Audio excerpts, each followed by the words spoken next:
What's up, mi gente? It's Anthony Rosa, the community finance coach, aka Mr. Remedy, and you are watching another show on the Roundtable Remedies. I'm super excited. Today we have an amazing cast, and we're continuing the conversation around mindfulness in the month of May, talking about being in the moment. And again, I'm really excited for our speakers tonight. We have an amazing cast. But first, I would like for our speakers in speaker rotation just to say hello and give them an introduction. So first speaker up would be Peter. Thank you so much, Anthony. It's a pleasure to be on the show. My name is Peter D'Angelo. I'm a branch manager for Guaranteed Rate, located in Totowa, New Jersey. I help people realize the dream of buying a home, and I help them through that process. Second generation in the industry, and I love helping people. That's what it all comes down to. Thanks, Anthony, for having me. Awesome, Peter. Super excited to hear your story. And next in speaker rotation, we have Esteban. Esteban? Good day, Anthony, again. Thanks for inviting me. Appreciate it. My name's Esteban. I do a little bit of both with solar. I do a little bit of marketing as well. And I like to really help people invest in their future. You know, it goes both ways with solar. It also goes with marketing. So that's one of the things that I enjoy doing myself. But thanks for the invite, Anthony. Absolutely. And again, thank you for coming on. I'm super excited. And then anchoring us in for the night, we have Pastor Eric. Great evening, everyone. Great evening, brothers. Thank you, Anthony, for the invitation. My name is Dr. Eric Brewer. I'm the pastor of Transform Church Global Ministries, and I am a grief recovery specialist. I help widowers, men who have lost their wives. That is my testimony, and I'm going to share later on about it. But I want you to be mindful of the moment that you're living in. And if you are suffering from grief, if you're suffering from depression, if you are in the cave of your emotions, I want you to know that you can be free tonight. And we have an awesome segment for you to be mindful of this moment. Absolutely. And those that are watching on the live, we want you to engage with us. Why don't you right now take a moment, #live. And those that are watching on the replay, a little bit on #replay. We would love to engage with you. And thank you so much. So, you know, being in the moment, what does that look like and sound like? You know, Roundtable Remedies was created to inspire, connect, and educate you from real people, real stories. And we hope that the points that we share are your remedies to take. And all year long, from January till now, we've been talking about different topics. And I'm really excited about this topic in particular, about being in the moment. You know, for myself, sometimes I've dealt with avoidance. Sometimes I've dealt with procrastination in different parts of my life. Sometimes I've also felt, you know, in denial of my circumstances. And as a father, as an entrepreneur, you know, as a spouse, you know, head of household, it's kind of overwhelming sometimes trying to be in the moment. You know, as a man, I don't know about you guys, but I have something called a nothing box, right? Does anybody have a nothing box? It's like after a long day, you're just home. And you could be daydreaming. Your spouse or someone can say, hey, daddy, or hey, I need you for a second. You're like just nodding your head, but you're taking that moment to be in your nothing box. And, you know, today we want to talk about being in the moment. So with our first speaker, Peter, again, I want to say thank you so much for jumping on. And as a fellow Rotarian, I know that being in the moment, service above self, means a lot to us, right? Absolutely. So what does being in the moment feel like for you? For me, being in the moment is having an acute awareness of what's going on, whether it's through the communication, and sometimes it can even just be as simple as like the sights and smells, just taking notice of the small things. And that helps you to really just engage and click into what is going on right there and then in the moment. And that's really what it means to me. So walk us down a little bit, you know, in regards to being in the moment. Why don't you share with us a story? You know, have you ever been challenged with being in the moment? It's like you're really present, but you're not. Or, you know, has there ever been a moment where you just really enjoyed the moment? I feel like in 2024 with technology, it's kind of hard, right? There's so many distractions. So what are some of your techniques or routines to kind of really be in the moment? Yeah, that's a great question, Anthony. So for me, I'm also a newlywed. So I was married in July last year. Congratulations. To my wonderful wife. Thank you. To my wonderful wife, Jacqueline. And being in the mortgage business, it's kind of an always on industry. So you're always available in some senses, you know, to make sure you can help your clients, especially as things are competitive. And so you need to be a little bit more responsive. And it actually was presenting an obstacle and a challenge in my relationship in that, you know, going out to dinner My phone would go off. My watch would buzz. This right here is one of the most difficult things to manage in 2024. And I'm now in the habit of, well, when I go out to dinner with my wife, that's our dedicated time to stay in the moment. Ooh. The watch goes in her purse. My phone goes on silent. Do not disturb. Only the top priority contacts will be able to get through. God forbid there's an emergency. So Right. that was a lesson that I learned early on. And part of it was I was treating my work calendar with a high level of respect. And then when it came to the personal calendar, that was the thing that was always like, oh, well, I've got to get this work done. So let me do that first. And there was one time in particular where I had a date night scheduled with my wife. I kept her in the loop. I was like, oh, I may be running a little late, whatnot like that. And then it was much later. And it was fine in the moment, but it was more so like I felt the guilt and I knew it. And it came out as anger. It came out as discontentment. And it wasn't at her. It was more of having an awareness that like, I know I messed up here. And that's when there was a little bit of a switch that flipped and was like, treat the calendar, personally, like you do with your business, because what's more important than the relationships in your life? What's more important than your relationship with your spouse, with your family? Sure, you got to be attentive to clients, and I'm never taking anything away from that. But that's really the transfer of, the priority structure. I think that's really what it distills down to, right? And where I get to I have the luxury of kind of drawing this comparison is I'm also a musician. As you can see, I got a couple guitars here, right? Of course, I like them. Yeah. So thank you. So I'm performing on a weekly basis, and part of it is, it's good because it's something as a craft that I'm still honing, and it's something that's enjoyable for me, and I bring joy to others, and that's really where it comes to from me. But also, there's that other fringe benefit where we're talking about being in the moment.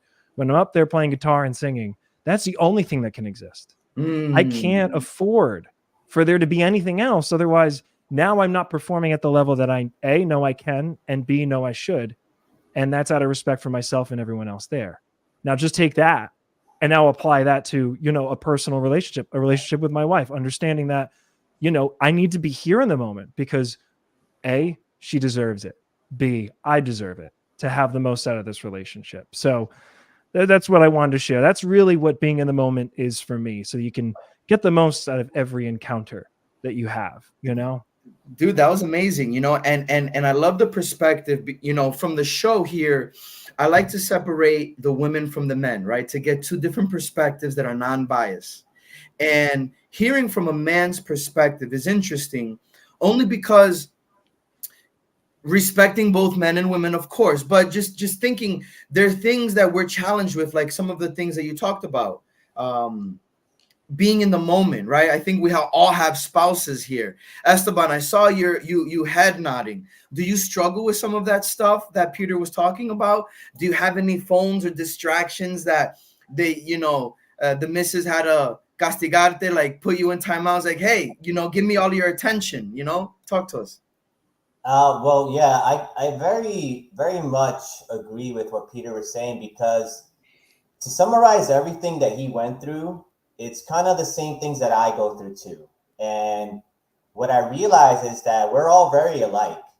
For instance, like the same thing how Peter was feeling, I kind of felt like that too at a certain point, because when you get into work, it all derives from the one purpose where we're doing this to attain the goal, whatever goal we want for the family, etc. That's why we're doing everything.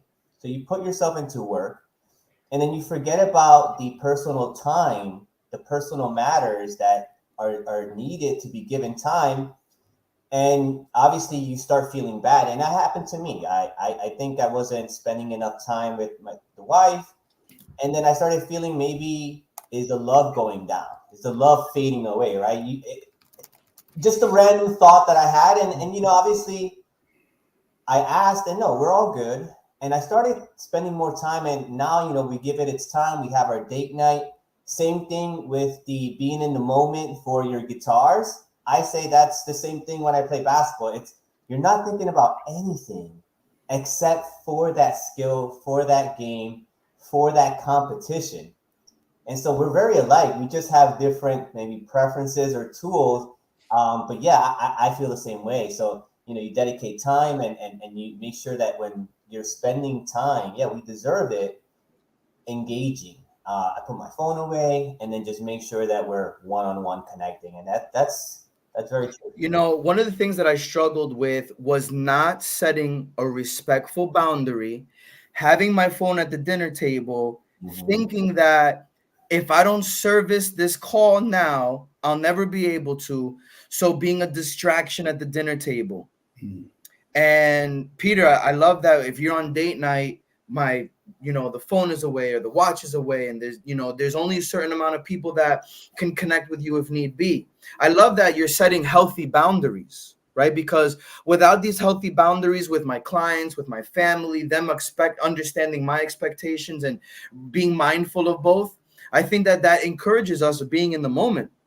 And Esteban, I couldn't agree with you more, dude. Like with playing basketball, I'm not thinking about anything else. I'm not thinking Nothing. about Yeah. work. I'm not thinking about my kids. I'm thinking about the moment, and it's such an amazing way to just refresh myself. Oh yeah. And for me, it's really easy to kind of lose sight or get distracted, right? I know that those were some of my weaknesses, and I really appreciate some of those points coming out. So thank you guys.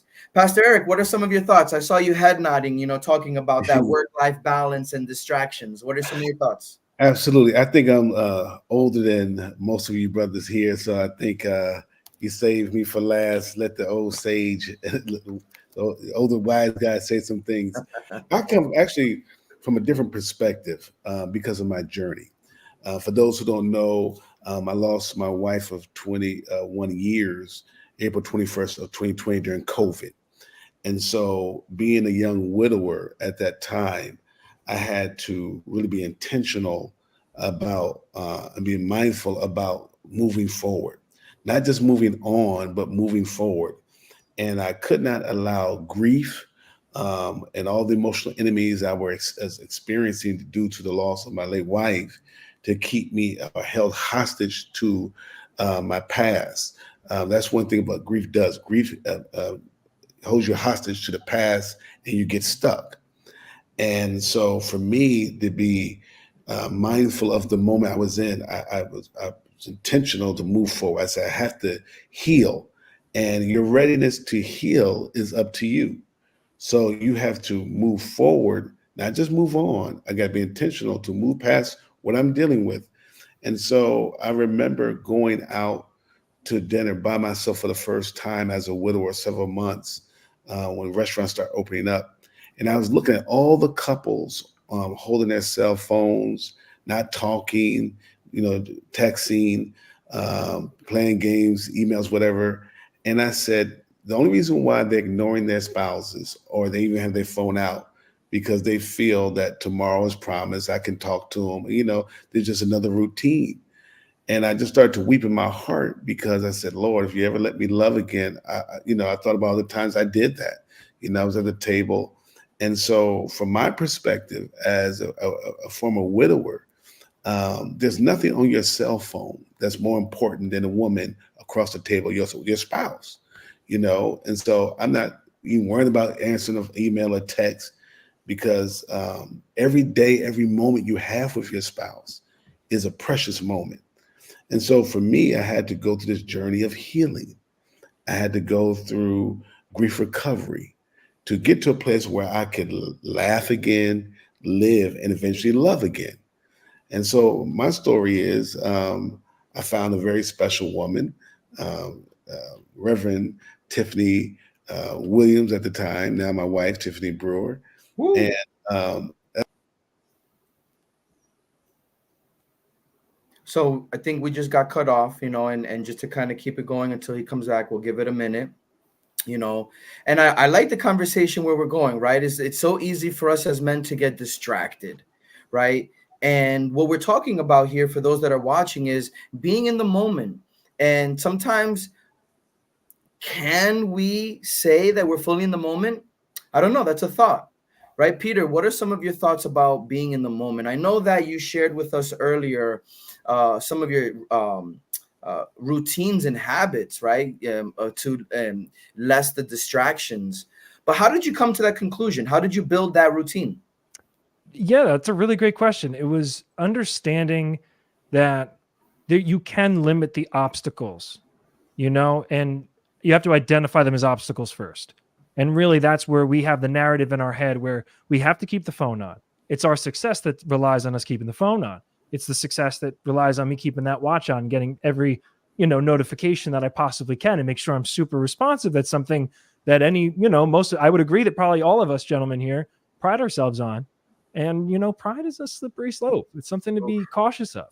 And I think that is an element in there where it was like, all right, understanding that, first and foremost, I believe we live in a time now where people are way more understanding of the fact that we're all humans. We've got lives. We've got stuff we need to do, right? As much as we may be a service provider or someone who's an advisor to someone, we have lives too. And people respect that more than I think we give ourselves the latitude to understand.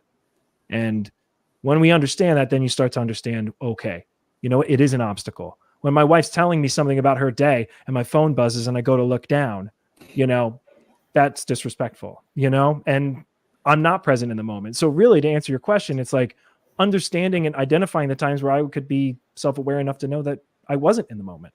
Right. Whether that's through feedback from a spouse or maybe a guilt or a shame.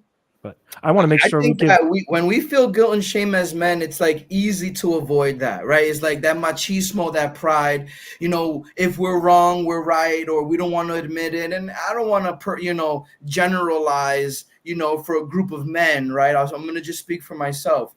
But Peter, I really appreciate that because you're really kind of deep diving into what's important to you and realizing that, hey, maybe if someone puts you on the spot, especially our spouse, we need to know and trust that they're kind of looking out for our best interests, and if we enjoy the quality time or we appreciate what they do, like for my spouse, I appreciate what she does, and it's a work in progress. I know that empathy or emotional intelligence isn't the best, right? Showing that kind of love or appreciation, right? That social emotional, it's not the easiest, right? You got to learn these things. And, if you don't grow up really kind of learning about how to show this type of appreciation, then as a coping method, you're going to do things thinking that they're right. But we know the definition of insanity, right? Doing the same thing, expecting different results. Right. Yes.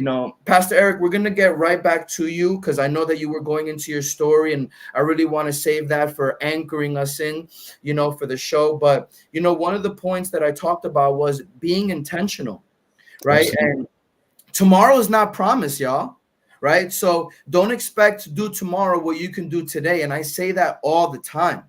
And so we're going to learn a little bit more about your story later on in the show. So, Esteban, kind of talking about being in the moment a little bit more. What does being in the moment sound like to you? What comes to mind? Well, I used to think being in the moment was just to be yourself, but at times you have to become different, I would say, identities to perform a different job, etc. But what I really feel being in the moment right now is in whatever you're doing, just giving it all your energy, all your attention, all your mindfulness, all your love and respect of whatever you could do to it, and trying to accomplish that one goal that you have in mind to achieve. And when you're focused, when you're centered, and it could be centered also personally, where you're having the greatest night of your life, with your family, friends, spouses, etc. So I really feel it's about giving all your energy into that moment, into that that thing that task that you're trying to do. If that makes sense. Yeah, you talked about something, and I'm gonna be vulnerable here. I learned at a young age, about drinking and partying and hanging out, and where I'm going with this is, Esteban, you touched upon it about being in the moment, right? Being with your moment in the family and friends. I 2021 in December, I was at a holiday party and just was having way too many drinks. And at the time, I didn't think I was an alcoholic. I was in denial, right? Because I'm being in the moment, thinking that I needed a drink to enjoy the moment. And here I am celebrating with family and friends, and I'm just getting hammered, right? And sometimes the guys, oh yeah, I'm ripped, let's get hammered, and it's like this celebration. And me thinking that I'm being in the moment, having a good time, and I blacked out. And, you know, I not acting myself got myself into trouble. And I embarrassed myself in front of my family.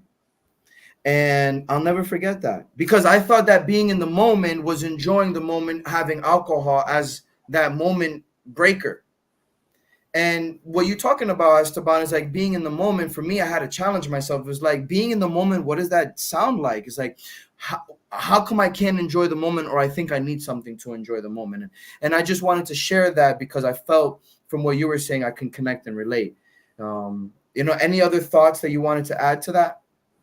No, I agree with you on that point. And I also do feel that it could be like a double-edged sword sometimes, because if you're too into the moment, maybe you commit a mistake. So I could see that happening, but I also feel that like as men, we have to have certain principles, certain guidelines to make sure that we're doing things the right way. You know, I'm a firm believer in traditional beliefs, traditional culture. And I do feel that, you know, you can still be in the moment, just having, you know, set standards and guidelines to make sure that, you know, you try to do something that's always respectable and admirable, if that makes sense too. Right. Yeah. Absolutely. You know, so for those that are watching, please, we want you to engage with us. We're talking about being in the moment, and for the month of May, we're celebrating mindfulness. And you know, Pastor Eric, I saw that you were nodding for what Esteban was saying. Was there anything that kind of just jumped out at you? I just think everything you do in life, you have to be intentional and live in the now, the power of now, in dealing with your spouse and dealing with your children and dealing with those on the job. I agree. I think he had a great point of being mindful in right now, whatever you're doing, let's be intentional, mindful, let's stay present. And our minds wander, and there's so many distractions, the social media and being just a husband, a good father, a co-worker. And if you're not careful, these distractions will come to just throw you off, to throw your day off, you know. And so let's stay in now. That's the key. Yeah, you know, Peter, what are some of your thoughts? Oh, I couldn't agree more. I think that's amazing, Pastor Eric, and I'm thrilled that you highlighted that to really hammer that home, because that's where it's at. What else do we have, right? We have memories of what's going on in the past. We've got anxieties and concerns about the future, and each one of those have their own services, right? To our benefit, to learn and to grow and to look forward to something, to a goal and a target to aim at. But at the end of the day, it's all right here and right now. That's it. Tomorrow's not promised. So to be in the moment as much as possible. One thing I wanted to mention, because it dawned on me when I was in college, I read, I'm a big fan of Pink Floyd, and Okay. Any they Pink have this, Floyd fans, you know, yeah, comment. any Pink Floyd. What's your favorite Pink Floyd song? Comment now. Oh my gosh. I'm not going to throw that one out. I'll leave that to the comments. But Yeah, what leave I it in will the say comments. is there's one B-side to the whole second side of one album is called Echoes. And there's a line in it where it's like, two strangers passing on the street, by chance two separate glances meet. I am you and what I see is me. And I read this little book about philosophy in Pink Floyd, and it took that song and just that little line and fleshed out this beautiful account of this German philosopher by the name of Martin Buber, who had something he wrote in German called I and Thou. And this whole idea that experience in life is really just an interplay of things that we encounter and experiences as two separate things. And it's played out. And like, quite frankly, like you got to find the right translation. Because it's in a different language and there's different context and meaning. So I just wanted to highlight that, because for those who get really heady like myself and really love philosophy and whatnot, that's a really great piece of work. It took me 2 years to read through it, and I still maybe get 20% of it, but I learned enough that encountering is important, focusing on the encounter and the experience in the moment. Yeah, you know, for me, suffer and suffer still with distractions, and being in the moment is something that I have to be conscious of all the time. You know, because I don't know if you guys have ever like started something and then not finish, and then start something else, and then later come to find that I got to go back and finish what I started. And you know, I'm realizing as I'm doing research on this is a distraction really is a mechanism used to avoid dealing with difficulties and feelings in our lives. And I really had to think about that, right? It's like, what am I struggling with? How can I enjoy being in the moment more? And these are things that I think about. And these are things that I wanted to air out on today's show. So for those that are feeling distracted, or for those that are avoiding something, maybe it's cleaning your junk drawer, something silly like that, or your trunk. Or maybe it's, going to the gym, changing your habits, eating better. Or maybe it's spending more quality time with your kids or your spouse. What is that you suffer with? And process that for a minute. Think about that those that are watching and engaging, and even us right now, is like, how can we always be a better version of ourselves? And this is something that I think about all the time you know uh, so Esteban, I appreciate you sharing that, talking about being in the moment. Is there anything else that you wanted to add, regarding distractions? What's your morning routine like? Talk to us about that. Yeah, so my morning routine has evolved actually. I used to not have a morning routine. I used to not have an evening routine. And I realized that I was just walking and just journeying into somewhere where I didn't really have a direction, and it caused me stress. So my morning routine has now become something where I got it from this book called The Morning Miracle. And Okay. there's this concept that he teaches. It's called saviors, right? And it's a bunch of different things that if you do them, some of them are like reading, some of them are meditation. You have things like having a moment of silence for yourself, because you Ooh, I may like not that. realize this, but a moment of silence, no phones, no TVs, no people around you, just you and yourself, actually just it does a lot for you, for your peace. And I felt that being distracted, you're right, you, you're actually very stressed out, like you're like running away with the distraction in a way. But if you can reduce your stress, you're able to focus and hone in into what you need to do. So I started doing meditation. The moment of silence helped me out a lot. The reading helped. And then I think probably the biggest thing for me, which has helped me build a lot of confidence, is the fitness. Going to the gym, playing basketball, being in that competitive mode. Because if you're trying to accomplish something and you have a competitive spirit, it's always very good, and it helps you stay honed in on what you need to do so you could avoid distraction. But that has been something that if I hit my morning routine, it is a personal win for myself.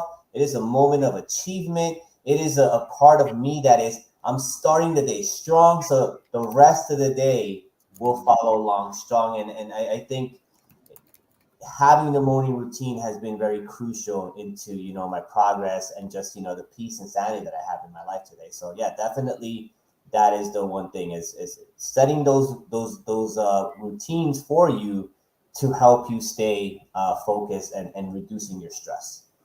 I love that point, celebrating a win. And, I wanted to ask, for those that are watching, post right now, what is a recent win? And let's celebrate it together.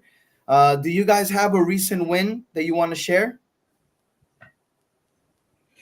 Yes, I just graduated with my doctorate 3 weeks ago, but Woo! I started over 20 years ago, in 2000, and I put on pause due to life and ministry. And after my late wife passed, I said I'm going back to school, and so I was going through my grief, and I ended up writing a dissertation about grief recovery in men. And so God took my pain and used it as a platform. Mm, So there's a lot of times um, we are going through some things that don't feel good, but God will use that because God wastes nothing. So everything you go through, Romans 8:28, for we know all things work together for our good. Well, sometimes it don't feel good, but God will use it, and we will come out better for it. And so every action that we take is a vote for the person you're going to become. mhm. Let me say it again. Every action that you take is a vote for the person that you're going to become. So for me, I had to go back to school, I had to study, I had to write, and praise God, I celebrate that win. Yeah, that's a big win, you know. Does anybody else? Esteban, you have a couple wins, you know, you have a win coming in a couple of months. You know, we just celebrated a barbecue recently together. That was a win at your new spot. You know, what are some of your wins you like to celebrate? Yeah, so obviously these morning routines have played a big impact where, not only my income went up, but also a lot of good things have been happening to me. For instance, I got married, now the wife is pregnant. We're due in July 19th, so it's my Woo! firstborn. And we also got a new apartment. It's very nice. A lot of people like it. And we had barbecue to try to break it in. I invited Anthony. His wife came, Sydney. Very great time. Sydney, his wife, and my wife, they actually get along a lot. So that's also cool. But yeah, obviously it's kind of like what Pastor Eric was saying. Like whatever you decide for yourself in the future, your vote, right? That's what you're going to become. And I do feel that thoughts are extremely important to your mentality, because if you're thinking bad thoughts, I mean, results are going to be bad outcomes. And if you have positive thoughts, positive thoughts of like belief and confidence, and then being that you're going to be able to do this, right? You believe in yourself, right? All these things play to what your future and your outcome is going to be. So I strongly agree with that, Pastor Rick. I was very well said. I appreciate that.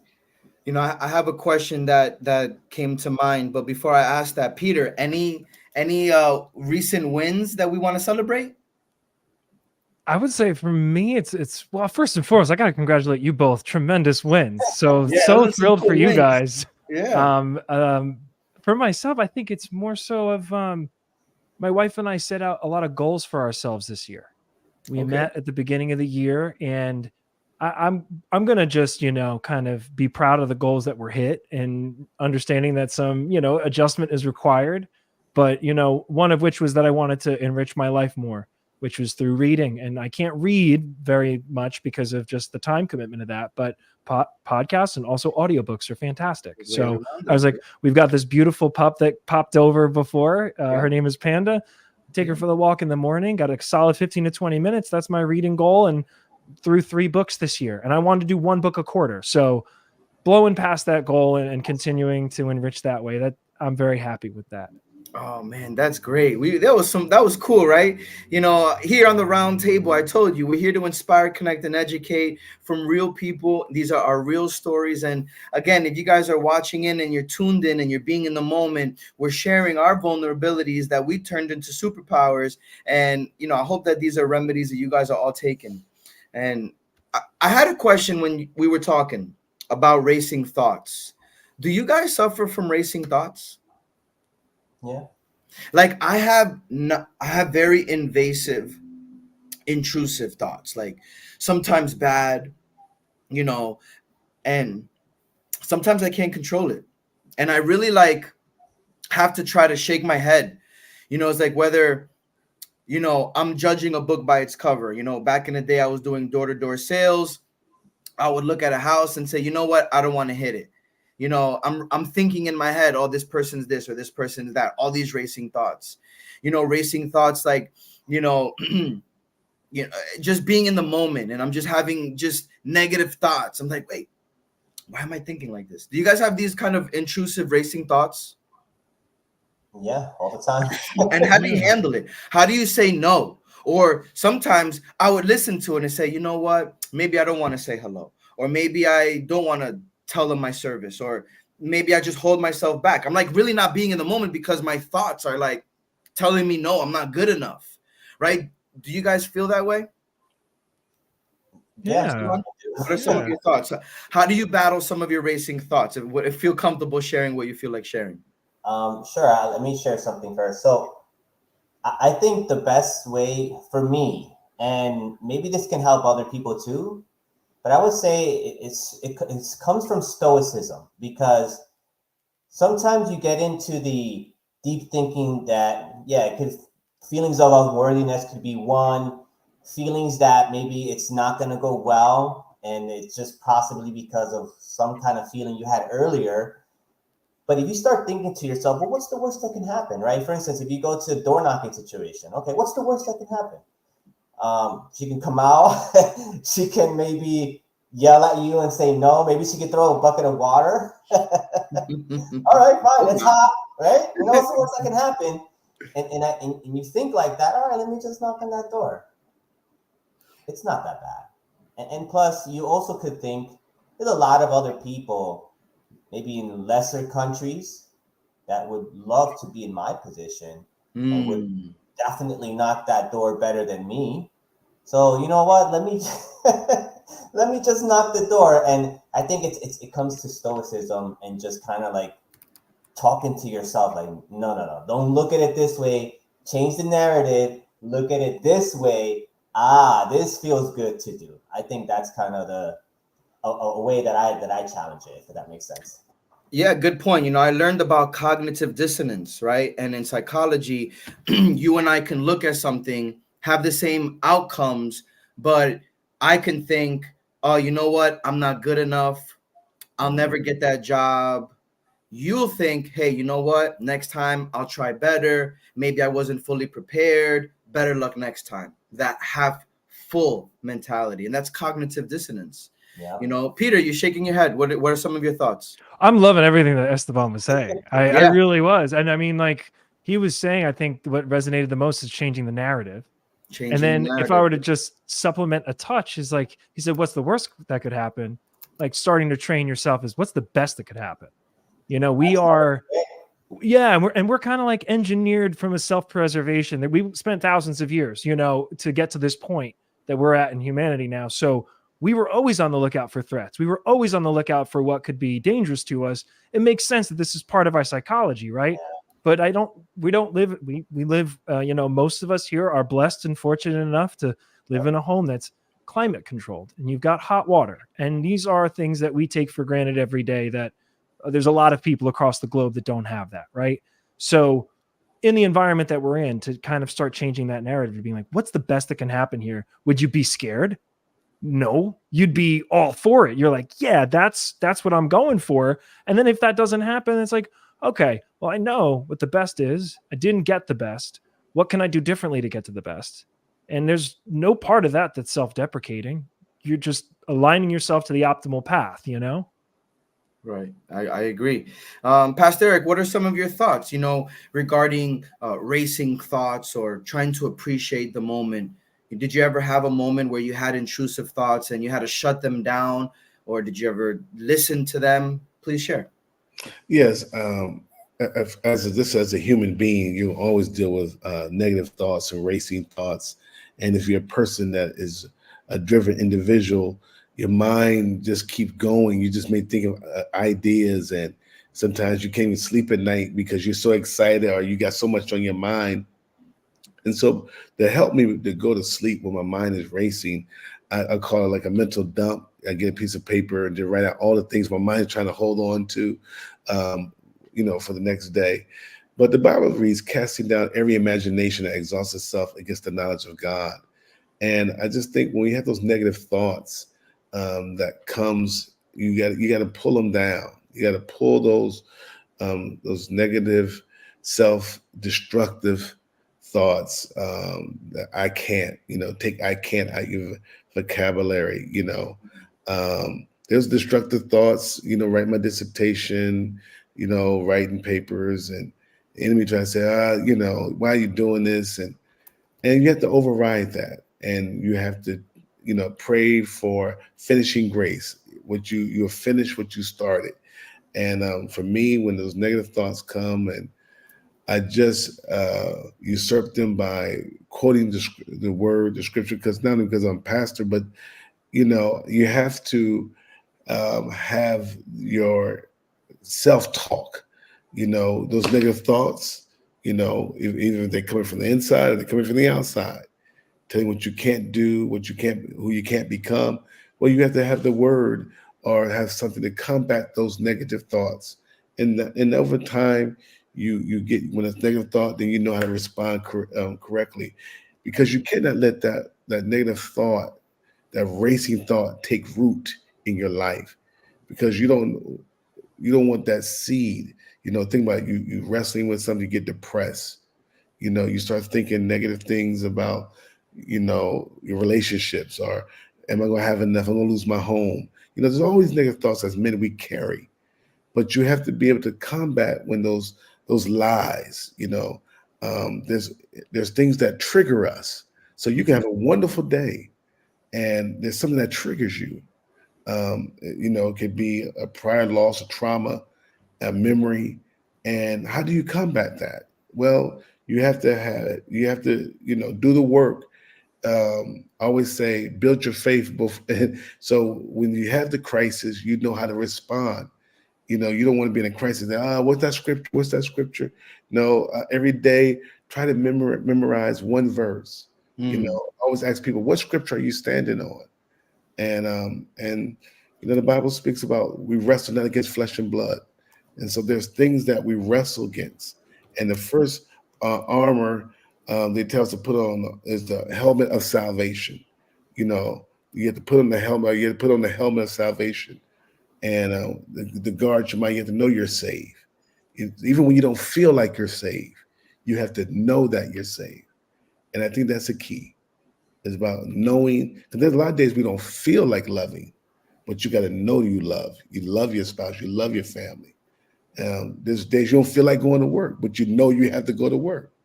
So you can't base your life upon how you feel. It's what you know. Thank you. I appreciate that. That's a good point. For me, I always try to not generalize my day, right? Like, say if I stub my toe in the morning, I'm gonna say my whole day is ruined, and now my first call, I'm gonna be grumpy. Oh, my toe hurts.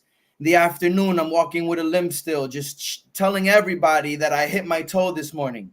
Nighttime comes and I'm looking at my bed just all mad and looking, again, generalizing. My whole day is ruined. I can allow that one moment just to kind of ruin my whole day.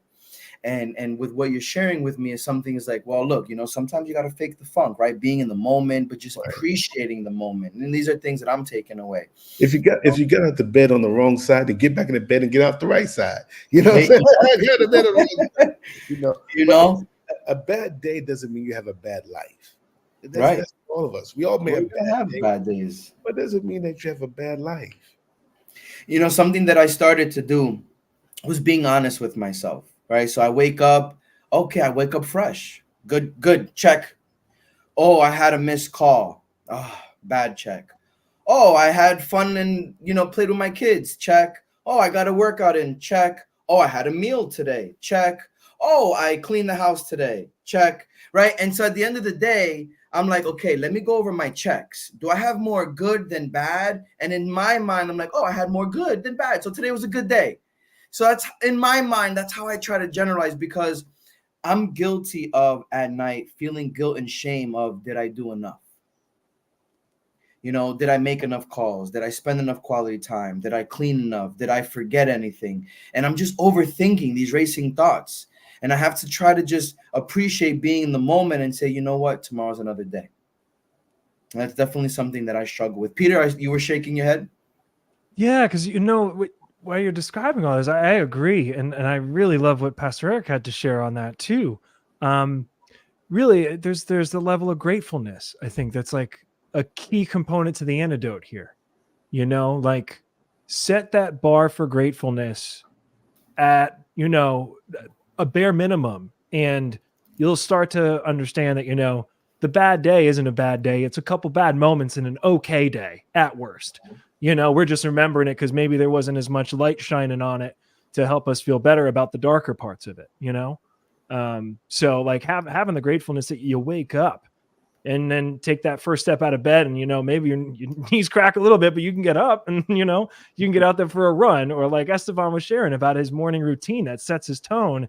He's got to win before it's 7 a.m. I'm willing to bet before it's 7:30 a.m. Esteban's got wins in his pocket, and then you can propel forward from there. Yeah, I like that. Hey, that made Esteban smile too, right? So iron sharpens iron. We got to compliment each other, especially as fellas. We got to uplift each other a little bit more, So Pastor Eric, I really want to give you the spotlight, anchoring us in, continue with your story on being in the moment, please. So being in the moment, I had to be intentional in moving forward with my life. And so I was talking about being out at a restaurant, seeing a lot of couples just not paying attention to each other, not staying in the moment, not being mindful of their spouse. And as a widower at that time, I was like, if I ever get married again, I'm going to be mindful that I will not be on the phone with my spouse across from me. Well, fast forward, the Lord blessed me with a beautiful wife. And our love story is one of my daughter wanted to go to law school. And I said, call Judge Tiffany. Her, she's, a prominent lawyer and a law school professor. And my daughter speaks to her. And then after she said, Dad, she's a nice woman. I called her to thank her for talking to my daughter, and she's like, "Hey, you took me on a date 30 years ago. You never called me back." And and I was like, "Well, I'm calling you back now." You know what I'm saying? And so we end up talking. We'll maybe a 5-minute conversation, 9 hours, and the Lord had spoke to me that she's my wife, and I appreciate our journey, our love story, because I had to be intentional in, of course, moving forward and loving again and deciding that am I going to stay stuck in the past or am I going to move forward? And I think Peter, actually Esteban, you said being grateful. That's the key. Is turning your grief or losses or anything, your disappointments, to being grateful. And so I was grateful for my first marriage. I was grateful for the life I lived with her. But now I'm grateful for this new chapter that is beginning in my life. And so many people get stuck in the past. They have emotional enemies that keep them locked up in emotional cell, and they are the jailer. They are the prison ward to their own imprisonment. And so they have to set themselves free. They have to forgive themselves. They have to live in the now, not the past, and let bitterness, unforgiveness go so they can move forward and appreciate the now. Be able to smell the roses now, to be able to enjoy your meal now. When you're eating, do you just or do you take every bite of the dinner and say, this is good. I'm enjoying right now. And I think you'll look at life through a different lens. You know, if you only knew that you was going to have 6 months, a year, 3 years, of course, we believe God for a long life. But if you really thought about it, say, you know what, in this moment, is it really worth me getting upset? When Jesus taught his disciples to pray, he said, give us this day our daily bread. Mm. I mean, be focused with the day. Do you have a roof over your head today? Do you have food in the refrigerator? We all clothed. We all in our right minds. We can wash ourselves. We can, brush our teeth. We can feed ourselves. Things we take for granted. We can breathe on our own, you know? And so if COVID should have taught us to value life, to live in the moment, because you never know what could happen tomorrow. Tomorrow is not promised. And so as we live in the now, as we enjoy um, this being in a grateful place, being grateful for the wins now, being grateful that I'm able to love and someone that loves me. See, that's a whole nother thing. You know how many people that don't find love? How many people go their whole lives not being in a union of holy matrimony and having a person to love them back? So for me to be able to get married again, to be able to have someone that loved me and to um, love me and while healing me, I think that's the key. We have this thing that we're healing each other, and you have to be able to heal each other in the moment, in the now, because we all experience hurts. We all come with baggage, and so can you heal each other in the now?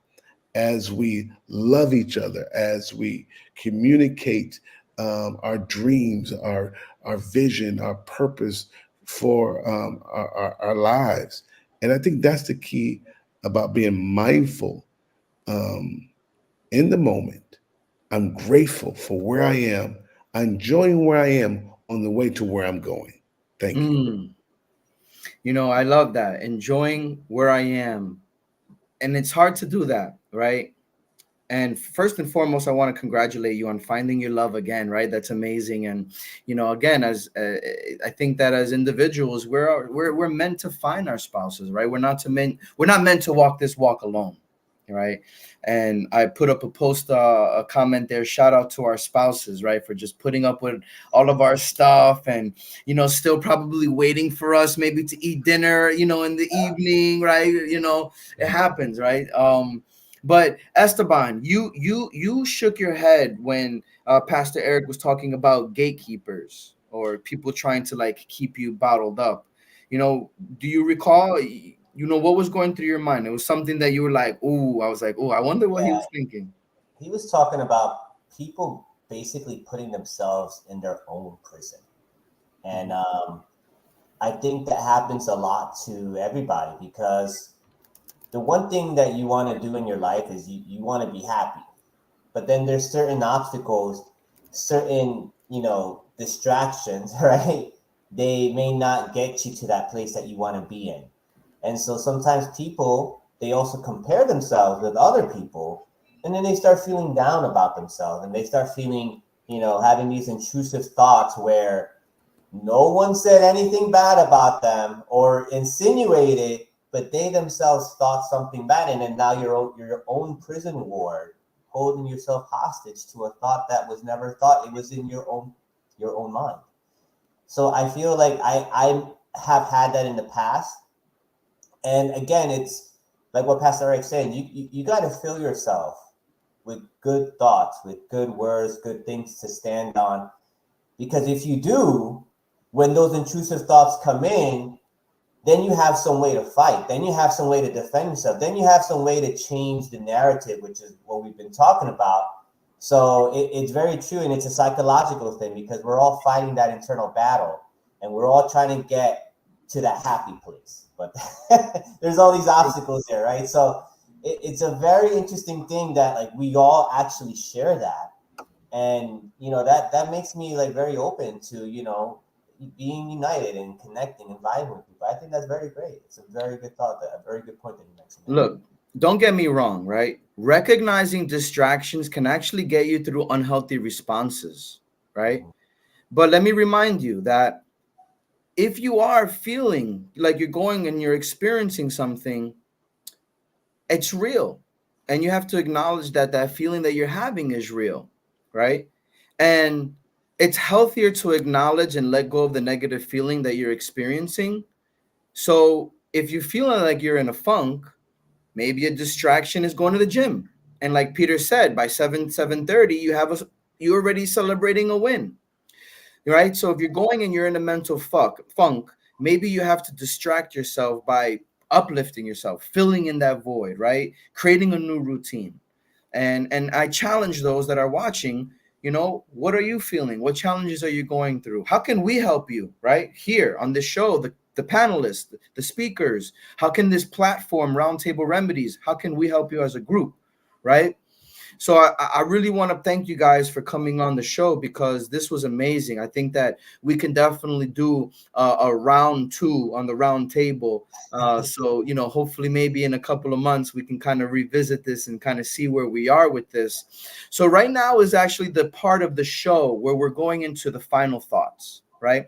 Final thoughts is when we like to share that final remedy, I call it. So going back into speaker rotation, Peter, what are some of your final thoughts? My final thoughts are gratefulness, staying in the moment and establishing markers for yourself where then you'll be aware that you're in the moment. Little things and big things.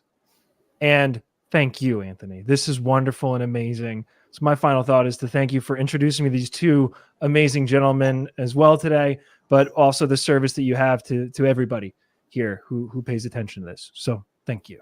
Absolutely, Peter. Thank you so much. And I'm sure it won't be the last. Esteban? Yeah, I have some final thoughts. I also have a bonus. I like to share that as well. I agree with Peter. Definitely gratefulness. That's key. I would also say your morning routines to make sure that you're having that energy to be in the moment, right? If you start off with wins, and your energy's high, you're going to be in those other situations in the moment, more present, more energetic, and that always plays off. And I'd say the bonus is it's actually two things. With whatever you're doing, even though it may suck, just have fun, right? Find some way to have fun, and then that time will go by so much quicker. But I also like to quote from, I like to listen to a lot of motivational podcasts. And there's one thing that really stuck out to me. It talks about hard. Like we procrastinate, we tend to not be in the moment because we think things are hard. But if we don't do those things that we got to do, we don't take care of all the tasks and things we need to accomplish or goal, it's still going to be hard. So in the end, it says choose your hard. It's hard to become successful, but it's also hard if you don't do those things.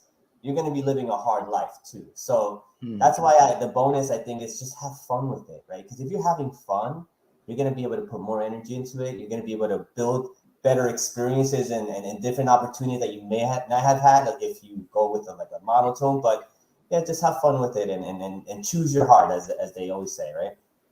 Be grateful and have fun. I love that. And I think you got a thumbs up from somebody watching too.